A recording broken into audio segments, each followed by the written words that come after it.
Hi hello ನಮಸ್ತೆ welcome back to my YouTube channel. ಎಲ್ಲರೂ ಹೇಗಿದ್ದೀರಾ? ಐ ಹೋಪ್ ಎಲ್ಲರೂ ಚೆನ್ನಾಗಿದ್ದೀರಾ ಅಂತ ಅಂದ್ಕೊಂಡಿದ್ದೀನಿ. ಸಂಡೇ ಮಾರ್ನಿಂಗ್ ವ್ಲಾಗ್ನ ಶುರು ಮಾಡ್ತಾ ಇದ್ದೀನಿ. ಇಡೀ ದಿನ ಬೆಂಗಳೂರಲ್ಲಿ ಸಂಡೇ ಹೇಗೆ ಕಳೀತು ಅಂತೇಳಿ ಈ ವಿಡಿಯೋದಲ್ಲಿ ತೋರಿಸ್ತೀನಿ. ಕೊನೆಯವರೆಗೂ ಈ ವಿಡಿಯೋನ ನೋಡಿ ಸ್ಕಿಪ್ ಮಾಡೋಕ್ಕೆ ಹೋಗಬೇಡಿ. ಇವತ್ತು ಸಂಡೇ ಆಗಿರೋದ್ರಿಂದ ನಮ್ಮ ಡೇ ಲೇಟಾಗೆ ಸ್ಟಾರ್ಟ್ ಆಯಿತು. ಒಂದು ಸ್ವಲ್ಪ ಲೇಟಾಗಿ ಎದ್ದು ತಿಂಡಿ ಮಾಡಿಕೊಂಡು ತಿಂಡಿ ತಿಂದ್ವಿ. ಇವತ್ತು ಸಂಡೇ ಅಲ್ವಾ, ಏನಾರ ಸ್ಪೆಷಲ್ ಮಾಡಬೇಕು ಅಂತ ಹೇಳಿಬಿಟ್ಟು ಅಂದ್ಕೊಂಡು ಚಿಕನ್ ತರೋಕ್ಕೆ ಯಾವಾಗಲೂ ರೆಗ್ಯುಲರಾಗಿ ಚಿಕನ್ನೇ ತಿಂದು ಬೇಜಾರಾಗೋಗಿರುತ್ತೆ. ಅದಕ್ಕೆ ಮೀನು ತಂದು ಮಾಡ್ಕೊಂಡು ತಿನ್ನೋಣ ಅಂತ ಅಂದ್ಕೊಂಡ್ವಿ. ಹಳ್ಳಿಲೂ ಸಿಗುತ್ತೆ, ಆದರೆ ನಾವೆಂದೂ ತಗೊಂಡು ಜಾಸ್ತಿ ದಿವಸ ಆಗೋಯ್ತು ಮಾಡಿರಲಿಲ್ಲ. ಯಾಕಂದರೆ ಸಿಕ್ಕಾಪಟ್ಟೆ ಮುಳ್ಳಿರ್ತವೆ. ಅಕಸ್ಮಾತ್ ಹೇಳಿದ್ದು ಪಾಪು ಇರ್ತಾಳಲ್ವ, ಅವಳಿಗೆ ಫಿಶ್ ಅಂದರೆ ತುಂಬಾ ಇಷ್ಟ. ಏನಾದ್ರು ತಿನ್ನಬೇಕಾದ್ರೆ ಅಕಸ್ಮಾತ್ ಸಿಗಾಕೊಂಡ್ರೆ ಆಯಿತು ಅಂತ ಹೇಳ್ಬಿಟ್ಟು ನಾವು ಜಾಸ್ತಿ ಫಿಶ್ನ ತಾಣಲ್ಲ. ಈ ಥರ ವೆರೈಟಿ ಆಫ್ ಫಿಶನ್ನು ಸಿಗಲ್ಲ. ಹಾಗಾಗಿ ಸಿಟಿಗೆ ಬಂದಾಗ ಟ್ರೈ ಮಾಡೋಣ ಅಂತ ಹೇಳ್ಬಿಟ್ಟು ಕ್ಯಾಟ್ಲಾ ಫಿಶ್ ತೊಗೊಂಡ್ವಿ. ಇದರಲ್ಲಿ ಸೆಂಟ್ರ್ ಮುಳ್ಳು ಅಷ್ಟೇ ಅಂತ ಇರೋದು, ಜಾಸ್ತಿ ಮುಳ್ಳಿಲ್ಲ. ಹಾಗಾಗಿ ಇದನ್ನೇ ತೊಗೊಂಡ್ವಿ. ಇದು 2 kg 200 ಗ್ರಾಮ್ ಇತ್ತು. ನಮಗೆ 370 ರೂಪಾಯಿ ಅಮೌಂಟ್ ತೊಗೊಂಡ್ರು. ಫಿಶ್ ಅಂತೂ ಚೆನ್ನಾಗಿದೆ, ನೀಟಾಗಿ ಮೀಡಿಯಮ್ ಸೈಜ್ ಕಟ್ ಮಾಡಿ ಕೊಟ್ಟಿದ್ದಾರೆ. ಇನ್ನು ಅಲ್ಲಂತೂ ಸಿಕ್ಕಾಪಟ್ಟೆ ಜನ ಗೈಸ್. ನಾವು ಹೋಗಿ 1 ಅವರ್ ಕಾದಿತ್ತಾತು, ಅಷ್ಟು ಜನ ಇದ್ದಾರೆ. ಅವ್ರಿಗೆಲ್ಲ ನೋಡಿ ಕ್ಲೀನ್ ಮಾಡಿ ಕಟ್ ಮಾಡಿಕೊಡೋಷ್ಟಕ್ಕೆ ಟೈಮ್ ಹಿಡಿಯುತ್ತಲ್ವ. ಚಿಕನ್ಗಿಂತ ಈ ಫಿಶ್ ಸ್ಟಾಲ್ ಹತ್ರನೇ ತುಂಬ ಜನ ಇದ್ದಾರೆ.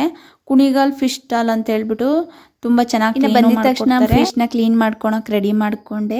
ಇದು ಸ್ಮೆಲ್ ಇದೆಯಲ್ಲ, ಇದು ನೀಟಾಗಿ ಹೋಗಬೇಕು, ಆವಾಗಲೇ ಸಾಂಬಾರಾಗಲಿ ಫ್ರೈ ಆಗಲಿ ಚೆನ್ನಾಗಾಗೋದು. ನಾವು ಕ್ಲೀನ್ ಮಾಡೋದ್ರಲ್ಲಿ ಡಿಪೆಂಡ್ ಆಗಿರುತ್ತೆ.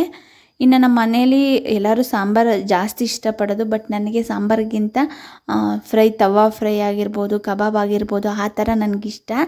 ಅವನ್ನಾದರೆ ಒಂದು 2 ಪೀಸ್ ಜಾಸ್ತಿ ತಿಂತೀನಿ. ಸಾಂಬಾರಾದರೆ ಅಷ್ಟು ಇಷ್ಟ ಆಗಲ್ಲ, ಒಟ್ಟು ತಿಂತೀನಿ, ಅಷ್ಟು ಇಷ್ಟ ಆಗಲ್ಲ. ಬರಬೇಕಾದ್ರೇ ಒಂದು ಸ್ವಲ್ಪ ಕೊತ್ತಂಬರಿ ಸೊಪ್ಪು, ಹಾಗೆ ಪುದೀನ, ಒಂದು ಸ್ವಲ್ಪ ನಿಂಬೆಹಣ್ಣು ತಗೊಂಬಂದೆ. ಅಂದರೆ ತವಾ ಫ್ರೈ ಮಾಡಿದ್ರೆ ನಿಂಬೆಹಣ್ಣು ಬೇಕಾಗುತ್ತಲ್ವ ಅಂತ ಹೇಳ್ಬಿಟ್ಟು ನಾನು ಬರೋಷ್ಟೊತ್ತಿಗೆ ಕಾವ್ಯಕ್ಕೆ ಬೆಳ್ಳುಳ್ಳಿ ಎಲ್ಲ ಸುಲಿದಿಟ್ಟಿದೆ. ಇನ್ನು ಮಸಾಲೆ ಎಲ್ಲ ರೆಡಿ ಮಾಡಿಕೊಂಡು ಸಾಂಬಾರು ಮಾಡಬೇಕು.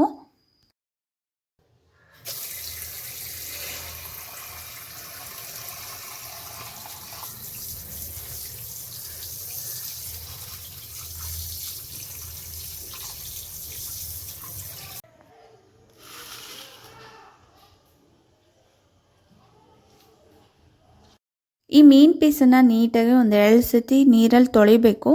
ಅದು ರಕ್ತ ಏನಿದೆಯೋ ಎಲ್ಲ ನೀಟಾಗಿ ಹೋಗಬೇಕು. ಹಾಗಾಗಿ ಒಂದು 2 ಸತಿ ನೀಟಾಗಿ ತೊಳೆದಾದ್ಮೇಲೆ ಇವಾಗ ಇದಕ್ಕೆ ರಾಗಿ ಹಿಟ್ಟು ಹಾಕ್ಕೊತಾ ಇದ್ದೀನಿ. ನೀವು ಬೇಕು ಅಂತಂದರೆ ಮಜ್ಜಿಗೆಲೂ ತೊಳೆದ್ರೆ ನೀರು ವಾಸನೆ ಹೋಗುತ್ತೆ ಅಂತ ಹೇಳ್ತಾರೆ. ಬಟ್ ನಾವು ಜಾಸ್ತಿ ಇದನ್ನೇ ರಾಗಿ ಹಿಟ್ಟೆ ಬಳಸೋದು.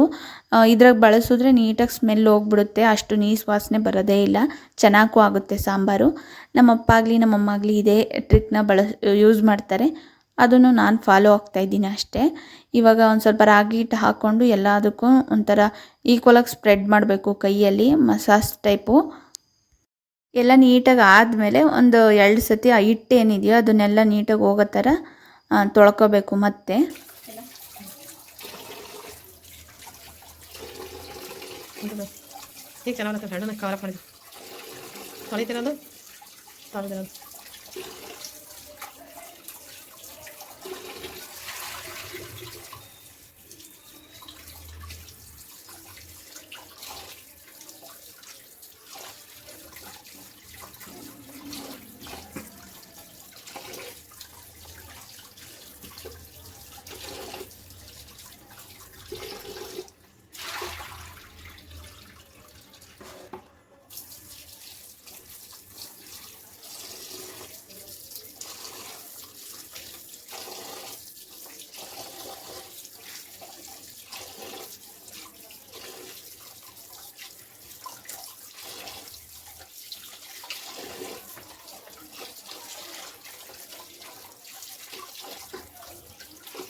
ಎಲ್ಲನೂ ಕ್ಲೀನ್ ಮಾಡಿದ್ದು ಆಗಿದೆ. ಈ ಟೈಮಲ್ಲೇ ನಾನು ಫಿಶ್ ಫ್ರೈಗೆ ಒಂದು ಸ್ವಲ್ಪ ಎತ್ತಿಟ್ಬಿಟ್ಟಿದ್ದೀನಿ. ಸಾಂಬಾರಿಗೆ ಬಳಸೋದು ಮಾತ್ರನೇ ಸ್ವಲ್ಪ ಪೀಸು ಒಂದು ಬಟ್ಲಕ್ಕೆ ಹಾಕಿಕ್ಕಿದ್ದೀನಿ. ಇವಾಗ ಸಾಂಬಾರು ಮಾಡೋಕ್ಕೆ ಮಸಾಲೆ ರುಬ್ಕೋಬೇಕು. ಅದಕ್ಕೆ ಏನೇನು ಬೇಕು ಅಂತ ಹೇಳ್ತೀನಿ. ಒಂದು ಸ್ವಲ್ಪ ಪುದೀನ ಹಾಕ್ತಾಯಿದ್ದೀನಿ, ಹಾಗೆ ಒಂದು ಸ್ವಲ್ಪ ಕೊತ್ತಂಬರಿ ಸೊಪ್ಪು. ಫ್ಲೇವರ್ ಜಾಸ್ತಿ ಬೇಡ ಅಂತಂದರೆ ಒಂದು ಸ್ವಲ್ಪ ಕಮ್ಮಿನೇ ಹಾಕ್ಕೊಳ್ಳಿ. ಹಾಗೆ ಒಂದು ಟೊಮೊಟೊ ಹಾಕ್ತಾಯಿದ್ದೀನಿ.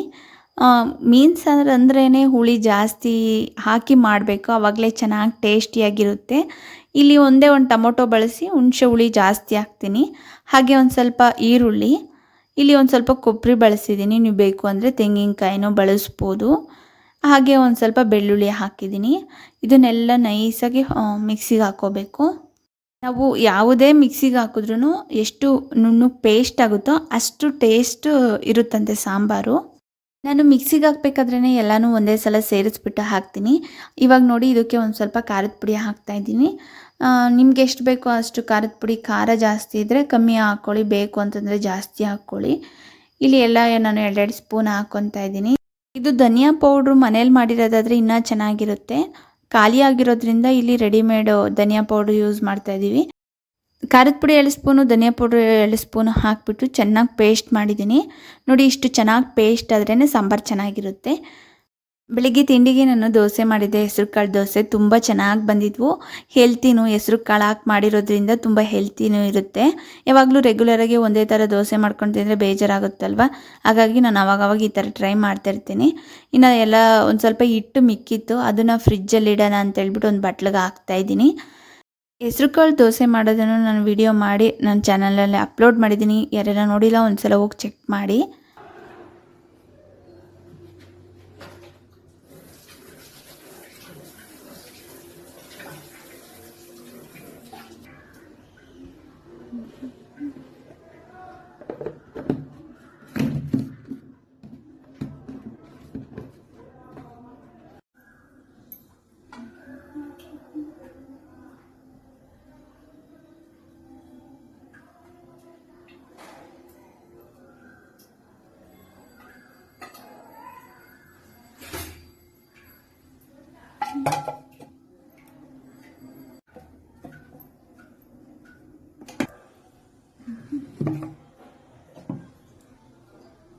ಮಸಾಲೆ ರುಬ್ಕೊಂಡಿದ್ದೆಲ್ಲ ಆಗಿದೆ. ಇವಾಗ ಇದನ್ನು ಒಗ್ಗರಣೆಗೆ ಇಕ್ಕೊಳ್ಳೋಣ. ಇಲ್ಲಿ ನಾನು ಕುಕ್ಕರ್ ಇಕ್ಕಿದ್ದೇನೆ ಅಂತ ಅಂದ್ಕೋಬೇಡಿ, ಅಲ್ಲಿ ನನಗೆ ಅದೇ ಸಿಕ್ಕಿತ್ತು, ಅವೈಲಬಲ್ ಆಗಿರೋದು ಅದೇ. ಯಾಕಂದರೆ 2 kg ಮೀನಿಗೆ ಇಡಿಸೋಂಥ ತಪ್ಪಲೆ ಇರಲಿಲ್ಲ, ಹಾಗಾಗಿ ಕುಕ್ಕರೆಲ್ಲ ಇಟ್ಕೊಂಡೆ. ಇವಾಗ ಒಂದು ಸ್ವಲ್ಪ 2 ಟೇಬಲ್ ಸ್ಪೂನ್ ಆಗಲಿ 1 ಟೇಬಲ್ ಸ್ಪೂನ್ ಎಣ್ಣೆ ಆದರೆ ಸಾಕಾಗುತ್ತೆ. ಒಂದು ಸ್ವಲ್ಪ ಹಾಕ್ಬಿಟ್ಟು ಮಸಾಲೆ ರುಬ್ಬಿರೋ ಅಂಥದ್ದನ್ನು ಎಲ್ಲ ಹಾಕಿ ಅದಕ್ಕೆ ಎಷ್ಟು ಬೇಕೋ ಅಷ್ಟು ನೀರು ಹೊಯ್ಕೊಂಡು ಕುದಿಯಕ್ಕೆ ಬಿಟ್ಬಿಡ್ತೀನಿ. ಫಸ್ಟೇ ಮೀನು ಹಾಕಕ್ಕೆ ಹೋಗಲ್ಲ.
ನೋಡಿ, ಸಾಂಬಾರು ಚೆನ್ನಾಗಿ ಕುದ್ದಿದೆ, ಹಸಿ ವಾಸನೆನೂ ಹೋಗಿದೆ. ಇವಾಗ ಮೀನು ಪೀಸ್ ಹಾಕಿ ಒಂದು ಕುದಿಯಕ್ಕೆ ಬಿಡ್ತೀನಿ ಅಷ್ಟೇ. ಇಲ್ಲಾಂದರೆ ಜಾಸ್ತಿ ಬೇಯಿಸೋಕೆ ಹೋದರೆ ಕದ್ರಿಕೊಂಡು ಹೋಗ್ತವೆ.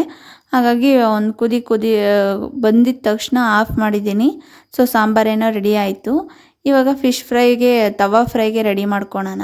ಒಂದು ಮಿಕ್ಸಿ ಜಾರ್ಗೆ ಒಂದು ಸ್ವಲ್ಪ ಪುದೀನ, ಹಾಗೆ ಒಂದು ಸ್ವಲ್ಪ ಕೊತ್ತಂಬರಿ ಸೊಪ್ಪು, ಒಂದು ಸ್ವಲ್ಪ ಉಪ್ಪು, ಹಾಗೆ ಒಂದು 3 ಮೆಣಸಿನ್ಕಾಯಿ ಹಾಕ್ಕೊಂಡಿದ್ದೀನಿ. ನಾನು ತಗೊಂಡಿರೋ ಕ್ವಾಂಟಿಟಿಗೆ ಇದು ಸರಿ ಹೋಗುತ್ತೆ. ಸೊ ನೋಡಿ, ನೈಸಾಗಿ ಪೇಸ್ಟ್ ಮಾಡಬೇಕು, ಆವಾಗಲೇ ಮಸಾಲೆ ಎಲ್ಲ ಚೆನ್ನಾಗಿ ಹತ್ತೋದು. ಇವಾಗ ಒಂದು ಪ್ಲೇಟ್ಗೆ ಆ ರುಬ್ಬಿರೋದು ಏನಿದೆಯೋ ಎಲ್ಲನೂ ಹಾಕ್ಕೊತೀನಿ. ಯಾಕಂದರೆ ಅದನ್ನೆಲ್ಲ ಮಿಕ್ಸ್ ಮಾಡಿ ಮೀನುಗಳಿಗೆಲ್ಲ ನೀಟಾಗಿ ಸವರೋಕ್ಕೆ ಒಂದು 60 ಪ್ಲೇಟೇ ಬೇಕಾಗುತ್ತೆ. ಅದಕ್ಕೆ ಒಂದು ಸ್ವಲ್ಪ ಅರಿಶಿನ, ಹಾಗೆ ಒಂದು 2 ಟೇಬಲ್ ಸ್ಪೂನ್ ಧನಿಯಾ ಪೌಡ್ರ್ ಹಾಕ್ಕೊಂಡಿದ್ದೀನಿ. ಹಾಗೆ ಒಂದು 2 ಟೇಬಲ್ ಸ್ಪೂನು ಖಾರದ ಪುಡಿ, ಒಂದು ಸ್ವಲ್ಪ ಗರಂ ಮಸಾಲ ಪುಡಿ, ಹಾಗೆ ಕಡಲೆ ಹಿಟ್ಟು, ಇಲ್ಲಿ ಕಡಲೆ ಹಿಟ್ಟನ್ನು ಬಳಸ್ತಾ ಇದ್ದೀನಿ. ನೀವು ಬೇಕು ಅಂದರೆ ಸ್ಕಿಪ್ ಮಾಡ್ಬೋದು. ಹಾಗೆ ಒಂದು ಸ್ವಲ್ಪ ನಿಂಬೆ ರಸ ಹಾಕಿದ್ದೀನಿ. ಎಲ್ಲ ಏನೇನು ಥರ ಮಸಾಲೆ ಇದ್ದಾವೋ ಅವನ್ನೆಲ್ಲ ಹಾಕಿಬಿಟ್ಟು ಕೈಯಲ್ಲಿ ಒಂಥರ ಮಿಕ್ಸ್ ಮಾಡ್ಕೋಬೇಕು ಚೆನ್ನಾಗೆ. ಹಾಗೆ ಇದ್ರ ಜೊತೆ ಒಂದು 2 ಟೇಬಲ್ ಸ್ಪೂನ್ ಎಣ್ಣೆನೂ ಹಾಕಿದ್ದೀನಿ, ಚೆನ್ನಾಗಿರುತ್ತೆ.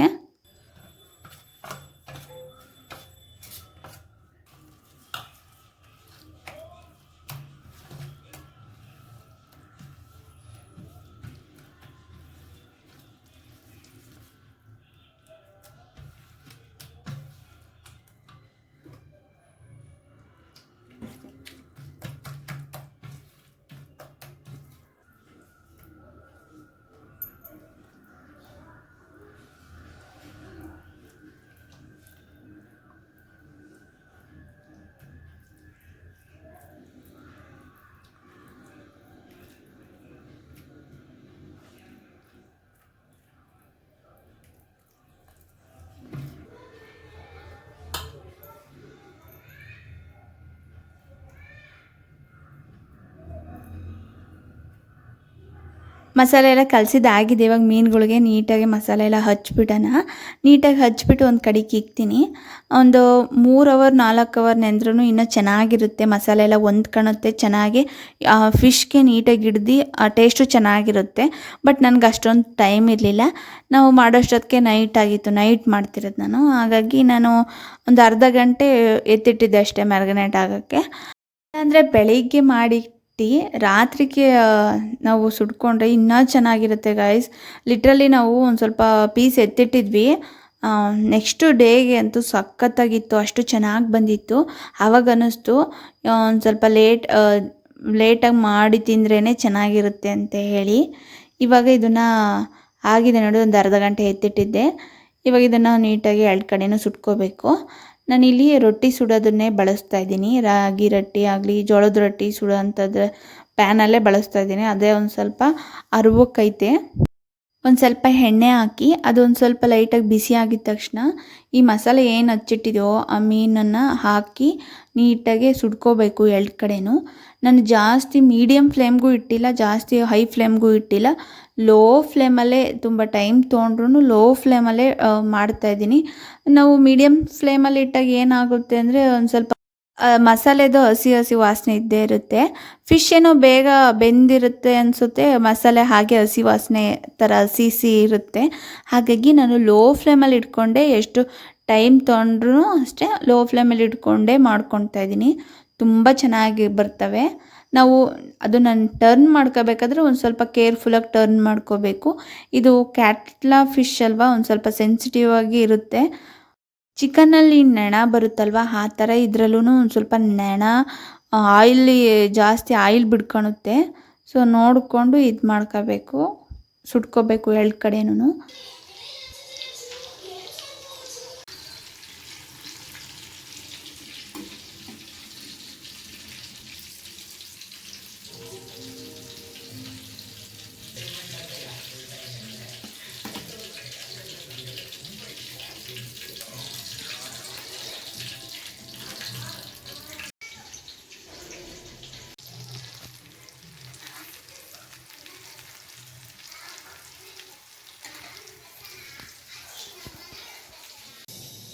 ನೋಡಿ, ಫಿಶ್ ತವಾ ಫ್ರೈ ರೆಡಿ ಆಗೋಯಿತು. ಬಿಸಿದೆ ತಿನ್ನೋಣ ಅಂತ ಹೇಳ್ಬಿಟ್ಟು ಎಲ್ಲರಿಗೂ ಕೊಟ್ಟು ಇನ್ನು ಲಾಸ್ಟಿಗೆ ನಾನು ತಿನ್ನೋಣ ಅಂತೇಳಿ ಕುಂತಾಗ ನೆನಪಾಗಿದ್ದೆ ನಮ್ಮ ಪಾಪು. ತುಂಬ ನೆನಪಾಗೋಗ್ಬಿಟ್ಲು. ಅವಳಿಗೆ ಫಿಶ್ ಅಂದರೆ ತುಂಬ ಇಷ್ಟ. ಇನ್ನೇನು ತಿನ್ನಲ್ಲ ಅವಳು, ಜಾಸ್ತಿ ಯಾವಾಗಲೂ ಅಮ್ಮ ಫಿಶ್ ಬೇಕು ಅಂತ ಕೇಳ್ತಿರ್ತಾಳೆ. ಬಟ್ ಹಳ್ಳಿಯಲ್ಲಿ ಅವು ಮುಳ್ಳಿರೋದ್ರಿಂದ ನಾವು ತಾಣಕ್ಕೋಗಲ್ಲ, ಮತ್ತು ಪ್ರಾಬ್ಲಮ್ ಆಗಿದ್ರೆ ಆಯಿತು ಅಂತೇಳಿ. ಇನ್ನು ಇದನ್ನು ತಿನ್ನಬೇಕಾದ್ರೆ ಅವಳಿಗೆ ಮೀನು ಇಷ್ಟ ಅಲ್ವಾ ಅಂತೇಳಿ ತುಂಬಾ ನೆನಪಾದ್ಲು. ತವಾ ಫ್ರೈ ಅಂತೂ ಸಖತ್ತಾಗಿತ್ತು ಗಾಯ್ಸ್. ಟೇಸ್ಟ್ ಅಂತೂ ನನಗೆ ತುಂಬಾ ಇಷ್ಟ ಆಗೋಯಿತು. ಇನ್ನು ತಿಂದಿದ ತಕ್ಷಣ ಇನ್ನು ಟೈಮ್ ಆಯ್ತಲ್ವಾ, ಊಟ ಮಾಡಿ ಮಲಿಕೋಣ ಅಂತ ಹೇಳ್ಬಿಟ್ಟು ಮುದ್ದೆಗೂ ಇಟ್ಬಿಟ್ಟೆ. ಇನ್ನು ನಮ್ಮ ಮನೇಲಿ ಜಾಸ್ತಿ ಇದೆ ಪ್ರಿಫರ್ ಮಾಡೋದು, ನಾನ್ ವೆಜ್ ಮಾಡಿದ್ರು ಅಷ್ಟೇ. ಮುದ್ದೆ, ರಾಗಿ ಮುದ್ದೆ ಯಾರಿಗಿಷ್ಟ ಹೇಳಿ, ಎಲ್ಲರಿಗೂ ಇಷ್ಟಪಡ್ತಾರೆ. ಇನ್ನು ಅದ್ರ ಜೊತೆ ಮೀನು ಹುಳಿ ತುಂಬಾ ರುಚಿಯಾಗಿತ್ತು. ಹುಳಿ ಅಂತೂ ಸಿಕ್ಕಾಪಟ್ಟೆ ಇಷ್ಟಪಟ್ಟರು, ಅಷ್ಟು ಚೆನ್ನಾಗಾಗಿದೆ ಅಂತೇಳಿ. ಇನ್ನು ಅದ್ರ ಜೊತೆ ಅನ್ನನೂ ಮಾಡಿದ್ದೆ. ಇನ್ನು ಎಲ್ಲರೂ ಊಟ ಮಾಡಿದ್ವಿ. ಊಟ ಮಾಡಿದ ತಕ್ಷಣ ಒಂದು ಗಾಡಿ ಪಾತ್ರೆ ಬಿದ್ದಿದ್ವು, ಅವನ್ನೆಲ್ಲ ನೀಟಾಗಿ ತೊಳೆದ್ಬಿಟ್ಟು ಹಾಗೆ ಸ್ಟವ್ವು ಏನೇನಿದೆಯೋ ಬಂಡೆ ಎಲ್ಲ ನೀಟಾಗಿ ತೊಳೆದ್ಬಿಟ್ಟೆ. ಆ ಮೀನ್ದೆಲ್ಲ ತೊಳೆದಿರೋದೆಲ್ಲ ಹಾಗಾಗಿ ಇತ್ತಲ್ವ, ಅದನ್ನೆಲ್ಲ ನೀಟಾಗಿ ತೊಳೆದ್ಬಿಟ್ಟು ಕ್ಲೀನ್ ಮಾಡಿದ್ರೆ ಬೆಳಗ್ಗೆ ನೆಕ್ಸ್ಟ್ ಡೇಗೆ ನಮಗೆ ಈಸಿ ಆಗುತ್ತೆ. ಅಡುಗೆ ಮಾಡೋಕ್ಕೂ ಇಂಟ್ರೆಸ್ಟ್ ಬರುತ್ತೆ. ಇಲ್ಲ ಅಂದರೆ ಬರೋಕ್ಕೆ ಆಗಲ್ಲ ಗಲೀಜಾಗಿದ್ದರೆ. ನೋಡಿ ಎಲ್ಲ ನೀಟಾಗಿ ಕ್ಲೀನ್ ಮಾಡಿದ್ದು ಆಗಿದೆ. ಇವಾಗ ಮಲಿಕೊಳ್ಳೋದಷ್ಟೇ. ಈ ವಿಡಿಯೋನ ಇಲ್ಲಿಗೆ ಎಂಡ್ ಮಾಡ್ತಾಯಿದ್ದೀನಿ. ಮತ್ತೊಂದು ವಿಡಿಯೋದಲ್ಲಿ ಸಿಗೋಣ. ಅಲ್ಲಿವರೆಗೂ ಬಾಯ್.